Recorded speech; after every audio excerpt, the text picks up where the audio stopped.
মালিক এদিকে আসবেন একটু। কি হয়েছে জিকো, বল তাড়াতাড়ি বল। মালিক আপনার সাথে একটা গেম খেলবো, ওই পানির উপরে বলটা আপনি পানির নিচে নিয়ে যেতে পারবেন? এটা কোনো ব্যাপার হলো? তবে জিকো আমি এটা খেলবো না। মালিক আপনি যদি গেমটা খেলতে পারেন আপনাকে 100 টাকা দেবো। কি 100 টাকা? তাইলে খেলবো, দেখ আমি কেমনে ডুবাই। এই যে কিরে ঢুকে না কে? না ঢুকতেছে না।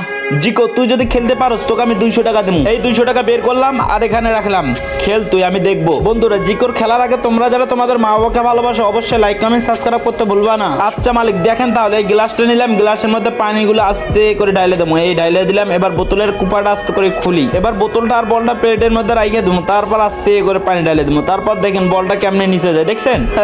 দেখছেন মালিক কেমনে খেলতে হয়? এই টাকা আমার, আমি জিতে গেছি। জিকোর বাচ্চা তুই আমার সাথে বাটপাটি করছস, তোর সাথে আরো 200 টাকা বাজিয়ে দিলাম, তুই এবার বলটা উপরে আইনে দেখা পানির উপরে। মালিক এটা কোনো ব্যাপার হলো? দেখেন একটা টোকা দেবো, বাইরে হয়ে গেছে, এই দেখেন বাইরে হয়ে গেছে। ও বাবারি, আরো 200 টাকা আইনে গেলাম। দূর আমি আর খেলবো না, তুই থাক আমি গেলাম গা। আচ্ছা মালিক যান যান।